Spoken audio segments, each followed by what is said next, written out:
9:30 en punto en todo el territorio nacional. ¿Cómo les va? Bienvenidos, bienvenidas. Qué placer volver a encontrarnos arrancando una nueva semana y recordando que el uso del barbijo sigue siendo una herramienta que podemos usar y está, por supuesto, a nuestro alcance. Es jugar para nosotros, tan importante como no olvidarnos de higienizarnos las manos y también fundamental ventilar los ambientes. Yo sé que empiezan los fríos, que empieza aquí ya el otoño, bueno, pero al abrir la ventana es lo que nos va a garantizar que circule y que no perdure ese virus si está circulando en un ambiente cerrado, también mantener la distancia. Aunque nada de todo esto siga siendo obligatorio, es lo que te sugerimos. ¿Para qué? Para que puedas cuidarte y cuidar a los demás, porque no solo circula el virus de la COVID, sino también otros virus estacionales que por supuesto ya debes conocer un montón, que han tenido la influenza, la gripe, que podemos evitarlo. Te recordamos también que podés mantenerte en contacto con nosotros a través de nuestras redes sociales, @encasasaludok, @niparatore, o bien a nuestro WhatsApp 011-3545-6043,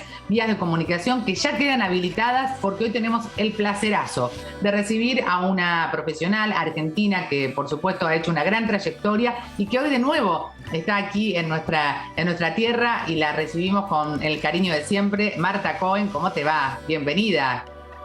Hola, gracias Natalia. Bueno, ahora estamos en el mismo uso horario porque tengo el placer de estar en mi casa en Trenquelauquen, así que bueno, muchas gracias por invitarme a tu living de nuevo. Te vemos espléndida, como siempre, hoy más porque estás con esa felicidad que tiene el estar en el lugar de donde uno es, por supuesto, y siempre con tu capacidad analítica y con tu análisis que nos permite justamente entender qué está pasando. Venís de Londres, donde la situación con la nueva variante se ha complejizado, poco se sabe acá de eso, pero siempre es el diario del lunes, Marta. Siempre decimos, primero pasa allá para luego terminar sucediendo también en este hemisferio, ¿no? Tal cual. Mira, me escribe un amigo de Sudáfrica en donde me dice, nosotros dimos inicio a algunas variantes, pero ahora son ustedes en Londres, ¿no? En el Reino Unido.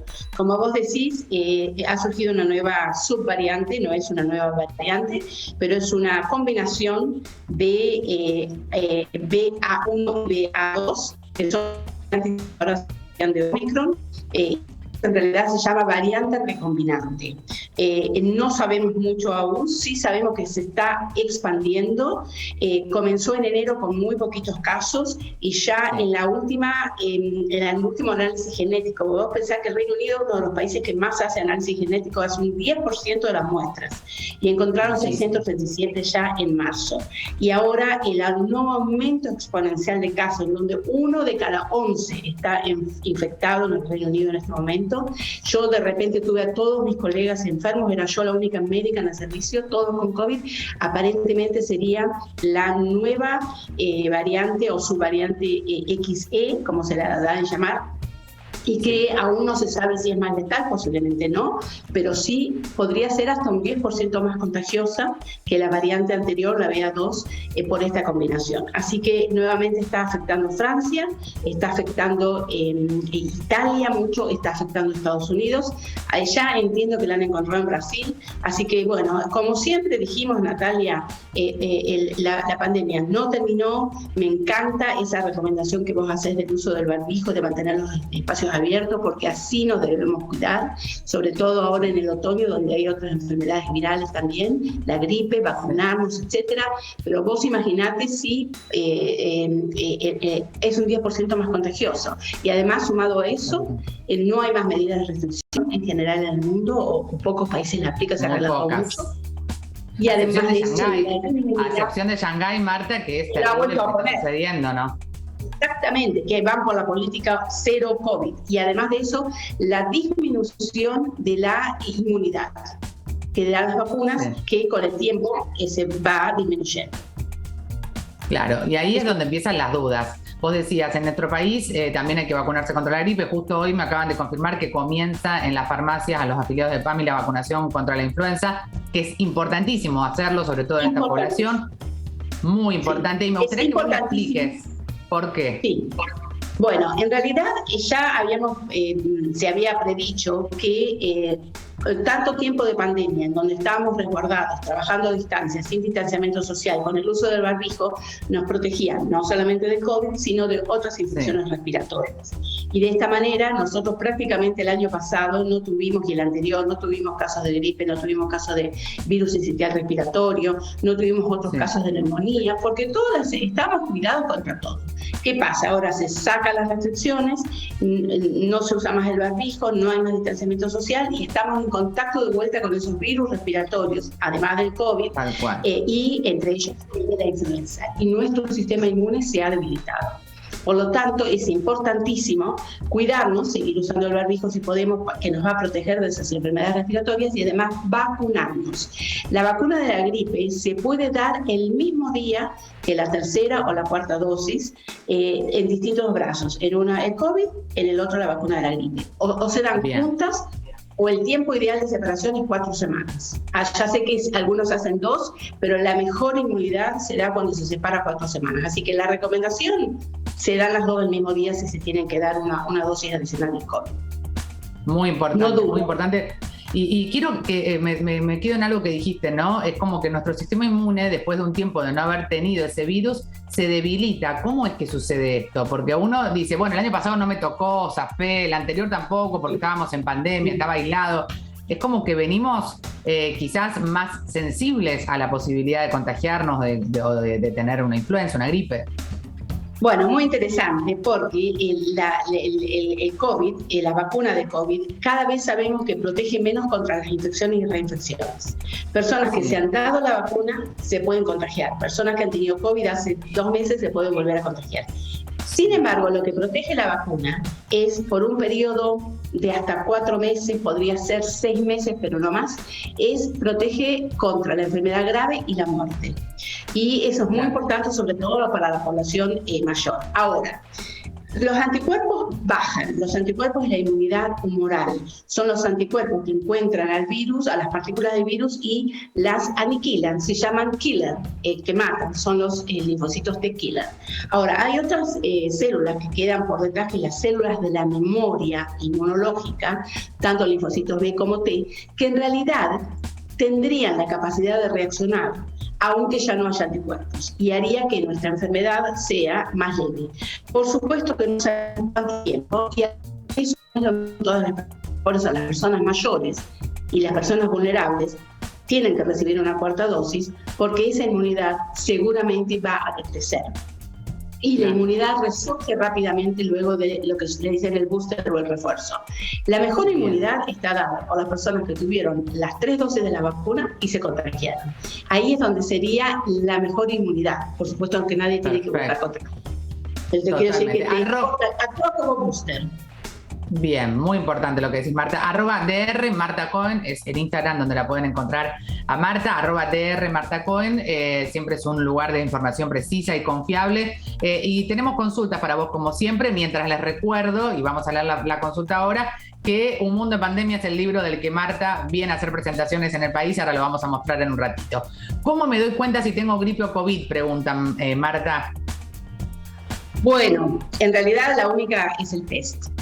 Puede ser que haya un síntoma de anosmia, de pérdida del olfato, en donde ahí, bueno, seguramente va a decir, bueno, pues es el COVID. Pero ahora este Omicron se está presentando con dolor de cabeza, con dolor de garganta, con temperatura y con secreción nasal. Es decir, puede ser la gripe o puede ser el COVID. En realidad, lo ideal sería hacerse el test. Y si hay, bueno, si es gripe, no sería tan contagioso, y si es COVID, hay que... en el Reino Unido, fíjate, la locura que ahora podemos salir a la calle siendo positivos y no es ninguna falta, ¿no es cierto? Pero en realidad uno se tiene que quedar en la casa para evitar contagiar a otro. Bien, próxima pregunta. A ver, en este caso, que nos llega para Marta. Pilar de Santiago del Estero dice: mi hija tiene 8 años y aún no la vacuné. Tuvo COVID en enero. ¿Es necesario vacunarla ahora, que ya es menos peligroso? Bueno, sí se puede vacunar 28 días después de haber tenido el COVID. La recomendación es sí, hay que vacunar a los niños también, porque por un lado los niños seguramente, la mortalidad de los niños, de un niño o 2 cada millón de niños, o sea, muy bajita, mínima. De los niños que se mueren son los niños vulnerables en general. Muy poquitos niños sanos han desarrollado ese síndrome hiperinflamatorio. Pero si el niño tiene COVID, va a perder escolaridad. que es algo que ya está en riesgo. Si el niño tiene COVID, puede contagiar a un abuelo o una abuela que sea vulnerable. Es decir, para disminuir la transmisión y la velocidad de transmisión del virus es importante que los niños se vacunen. Y además, porque los niños que han tenido COVID pueden también ser los que desarrollan un COVID prolongado. Y en el COVID prolongado, una de las consecuencias puede ser la afectación cognitiva, la dificultad para concentrarse, etcétera, el dolor muscular. Y eso va a afectar la escolaridad y la salud mental del niño. Así que mi recomendación es vacunen a sus niños. Bien, clarísimo. Vamos a la siguiente pregunta de Claudio de Chubut. Dice, tengo 52 años y ya tengo las 3 dosis. ¿Cuándo me deberían dar la 4ª dosis? Es la pregunta del millón acá en Argentina. Bueno, por un lado las vacunas no están disponibles no hay vacunas para todo el mundo, no hay vacunas para que todo el mundo se vacune con una 4ª dosis, en primer lugar. En segundo lugar, sabemos que hablamos de la memoria inmunológica que dura muchos más meses, que no sabemos todavía cuánto, pero que seguiría protegiendo contra la enfermedad grave. En tercer lugar, todas las complicaciones de las vacunas se desarrollan por cuestiones de autoinmunidad. Entonces nosotros no sabemos si vacunando a una persona sana, que le estamos estimulando su sistema inmune, estamos generando una autoinmunidad o desencadenando un fenómeno que origina alguna complicación más frecuente si le damos tantas dosis de vacunas. En el mundo, la Organización Mundial de la Salud, el Reino Unido, creo que aquí también las recomendaciones para los mayores de 70 años por ahora, aunque estaría de acuerdo con que se vacunen los mayores de 60 años y todos los vulnerables de cualquier edad. También entiendo que el personal de salud debería vacunarse una 4ª dosis, claro, precisamente porque están expuestos a esta nueva ola que está surgiendo de COVID. Así que 52 años, 3 dosis de la vacuna, usar barbijo, distanciamiento social, aunque no sea obligatorio, cuidarse, sí. Y por ahora la 4ª dosis no hay acuerdo de que se dé a una persona sana de 52 años. Claro, completamente vacunada. Son refuerzos que, claro, irán evaluándose en función de cómo la situación epidemiológica vaya cambiando, ¿no? Seguramente. Exacto. Marta, y cómo vayan, sobre todo los estudios de las memorias, de cuánto dura la memoria inmunológica. Claro. No tenemos datos todavía de esos precisos. No hay precisos, sí. Bien. Flor de Bulón dice, tengo 30 años y no tengo problemas de salud. ¿Me tendría que vacunar contra la gripe? Bueno, la realidad no es obligatorio, pero mi recomendación sería sí. Sí, porque hay muchísimos casos de gripe en gente joven. No pasa nada si te da gripe. Es decir, en el Reino Unido hay 17.000 personas por año que mueren de gripe, pero son o niños muy pequeños o ancianos. Es decir, una persona de 30 años probablemente no, pero nuevamente la cadena de contagios se separa. Así que mi recomendación sería, si puede, sí. Bien, vamos a ver si me entra una más. ¿Entra una más? Dale. Perfecto. Esteban de Formosa dice, mi mamá tuvo COVID y en general está bien físicamente, pero está bastante deprimida. ¿Será un efecto post-COVID? Sí. La salud mental, cuando dura más de 12 semanas en una persona que tuvo COVID y que no tiene síntomas que lo pueden explicar, como por ejemplo una situación de duelo o que haya perdido el trabajo, una situación específica. Cuando no hay situaciones específicas se debe atribuir al COVID prolongado, para lo cual debe acceder a tratamientos. No sabemos cuánto dura, pero obviamente hay que instituir tratamientos, en este caso con psicoanálisis, psicoterapia, psiquiatría. Bueno, habrá que hacer un diagnóstico, pero sí, es común. La depresión no solamente es el COVID, sino toda la situación de estrés postraumático que la humanidad ha vivido. Bien, Marta, quiero no terminar esta charla sin decir que Un Mundo en Pandemia es un libro que recopila no solo tu experiencia, sino mucha información. Mientras le digo a la gente de producción que me está entrando un audio que no es el del aire. Ahí tenemos de R. Marta Cohen y tenemos ahí preventa de este libro, Un Mundo en Pandemia. Sí, bueno, es el libro que escribí en colaboración con mi hermana, con Pablo Morosi y con Sandra Di Luca, y que nos llevó unos 6 meses escribirlo, pero realmente recapitulamos, bueno, cruza mi vida el libro, ¿no? Cruza mi vida, mi biografía, los porqués, por qué me involucré, la historia de las pandemias, etcétera, y bueno, lo que es muy importante que siempre quise poner, la pospandemia, que es lo que viene, esto, la salud mental, la situación económica, la educación, cómo nos podemos preparar para la próxima pandemia. pandemia. Mis regalías son donadas a la sala de pediatría del Hospital de Trenquelauquen, porque quise cerrar un círculo devolviendo a mi ciudad la felicidad me dio. Lo estoy presentando hoy a las 19 horas en el Centro Cívico de Trenquelauquen, el 19 de abril a las 17 horas en la ciudad de La Plata, en el Colegio de Médicos, y el 21 a las 18 horas, creo que es el 21 de abril, en la Fundación Casa Bernardo Hussein, donde lo va a presentar la nieta de Bernardo Hussein. Hermoso. Sí. Bueno, muy bien, entonces todo lo que nos dijo Marta en DR Marta Con, además, si tenés dudas podés entrar, fijarte, chequearlo y seguramente será un éxito como cada cosa que haces, Marta, estaremos acompañándote. Un mundo en pandemia, una síntesis perfecta de lo que sucedió y seguramente esencial saberlo porque tiene que ver con el presente y también con el futuro, ¿no? De todo lo que nos atraviesa como humanidad. Natalia, no quería dejar de agradecer al Consejo Deliberante de Trenquelauquen, de La Plata, a la Cámara de Diputados de la provincia que han declarado el libro, o a mi persona de interés. Genial. Y bueno, les agradezco porque ayudan a la promoción del libro, que es un libro de información. Sí. Es un libro en formato libro de bolsillo, que se puede leer muy fácil. Divino. Muy bien, lo leeremos seguramente, Marta, y estaremos ahí acompañando todo lo que tiene que ver con la información, con el acceso, con herramientas. Siempre es muy importante para mantener la salud de toda la población. Gracias, un abrazo gigante, que te vaya fantástica. Gracias a todos. Gracias. Hasta luego. Chao. Chao. Bueno, y ustedes saben que con Marta siempre hablamos de todo lo que sí podemos hacer para prevenir, para tomar esas decisiones que son las adecuadas, para cuidarnos, ¿no? De eso se trata. Y siempre hablamos de que prevenir es curar. Y hay enfermedades que si bien tienen un diagnóstico, aún en esa situación hay mucho que podemos hacer. Estamos hablando ahora con el doctor Carlos Ciraolo, porque hay que abordar un tema sobre el cual hay mucho estigma o mucho desconocimiento incluso, y ni te cuento la cantidad de mitos. Carlos, estamos refiriéndonos al Parkinson. ¿Cómo te va? Muy buenos días.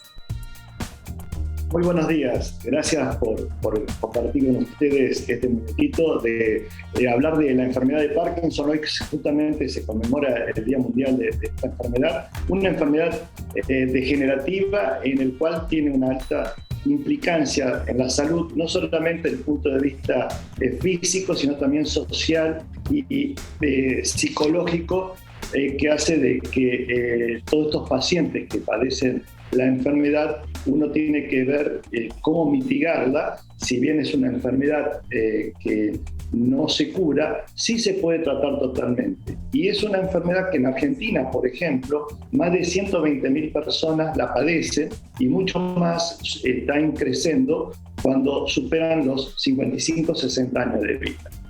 Mira, y te voy a ir a lo básico y esencial, porque acá siempre lo que tratamos es de hablar de una manera muy sencilla para que nadie quede afuera, ¿no? El Parkinson es una enfermedad que siempre necesita, como casi todas, un diagnóstico temprano, porque si lo hacemos de manera temprana tenemos más chance. Pero ¿cuáles son esas características, síntomas a los que tenemos que estar atentos para hacer una consulta inmediata?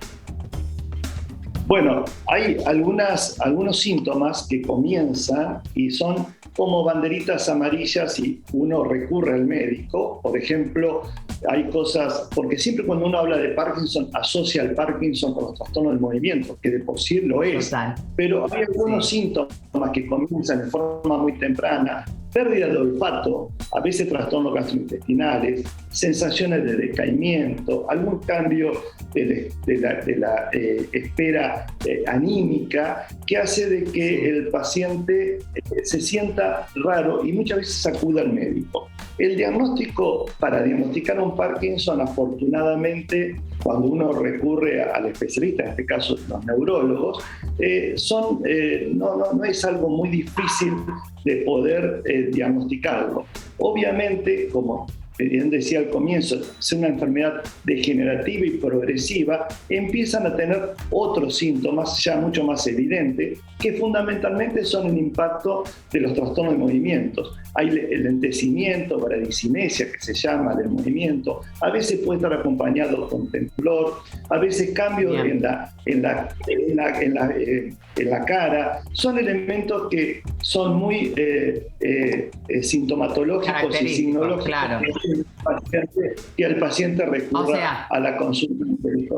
Hay mucha gente, Carlos, que tiene el temblor, esta cosa que veíamos recién en la imagen, cuando escribo, cuando agarras el vaso, que te tiembla en una constancia. En ese caso, no siempre va a ser Parkinson, pero la consulta sería con un neurólogo. El tema, sí, es una enfermedad neurológica y por lo tanto el neurólogo es la persona, el celador de todo esto. Si bien hoy en día uno puede recurrir por otras especialidades, fundamentalmente el clínico, tiene, como decía hace un ratito, elementos muy claros que el mismo clínico, especialista clínico o otra especialidad sabe muy bien direccionarla y derivarla, en este caso, al neurólogo. Sí. Y como antes bien de pasar decías vos, sí, escucho. No, como bien decía vos, es fundamental hacer el diagnóstico temprano de la enfermedad, porque a medida que uno tiene eso, hay muchas armas médicas desde el punto de vista de la esfera farmacológica, pero también coadyuvantes no como fármaco, como pueden ser kinesiología, elementos de apoyo psicológico, etcétera, que hace que uno mitigue más la evolución de la enfermedad y también retrase la evolución de la misma.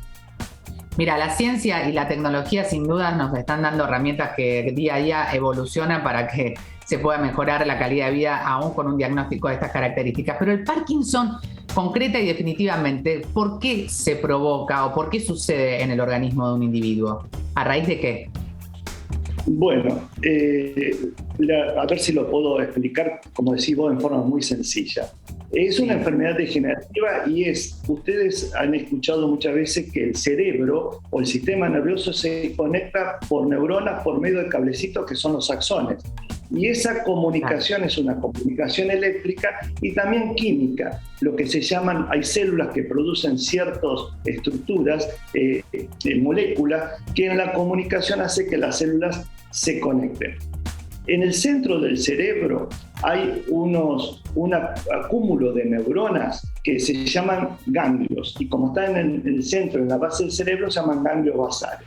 Hay una estructura que se llama sustancia mesencéfalo que produce dopamina, y ahí es donde está alterado la formación de dopamina y hace que esta interacción se vea totalmente desestructurada o alterada y comienzan a aparecer los síntomas, como veríamos recién, síntomas del punto de vista motor, síntomas del punto de vista de movimientos oculares, del movimiento del estado de todo lo que es la parte cognitiva y afectiva, y que hace de que el paciente se exprese con las características que dijimos hace un rato. Muy claro, muy claro, muy claro. Bueno, a ver si nos entra alguna pregunta, Leo, me vas a decir, porque llegan preguntas de los televidentes, por supuesto, y nosotros queremos hacer ese nexo. No llegamos nunca a compartir todas, pero al menos algunas que son referenciales. Paula de Villa Ballester pregunta, ¿hay algo que pueda hacer para prevenir el Parkinson?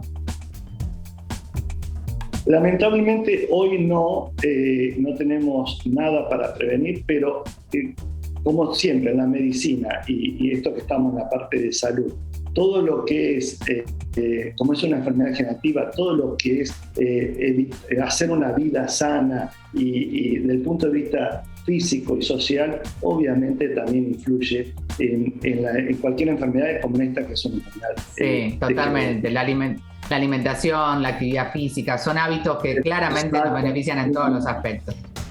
Muy bien. Totalmente. Vamos a la próxima pregunta. A ver si entra una más. Mauro de Misiones. Mi abuela tuvo Parkinson. ¿Yo lo voy a tener también? Claro, hace referencia a si es hereditario o hay una predisposición, entiendo. Magnífico. No es congénito. Tiene por ahí una cierta incidencia heredofamiliar, pero no es ni hereditario ni congénito. O sea que en eso es tranquilo y no asustarse con estas cosas.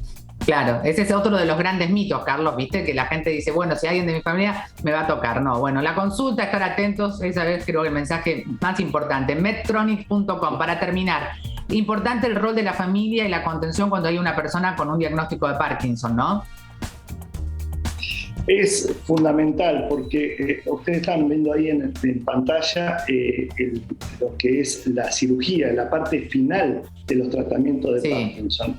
para saber de que tiene una evolución esta enfermedad, en el cual, como dijimos al comienzo, se comienza a tratar en forma de contención kinesiológica, afectiva. Luego hay fármacos muy claros para todos los elementos de diagnóstico, y llega un momento que termina lo que nosotros llamamos luna de miel en la relación de los fármacos o de la medicación con el manejo de la enfermedad, y en casos muy seleccionados y con criterios muy concretos uno puede realizar la cirugía, que la cirugía afortunadamente acá en el país se hace hace mucho tiempo y en muchos centros, que es simplemente colocar 2 electrodos a nivel del cerebro en esta estructura que llamamos ganglio de la base, que estos electrodos dan electricidad, como ven ahí, para uno lo lleva en el lugar correcto como una especie de GPS, y esa electricidad y nos ayuda. Inhibe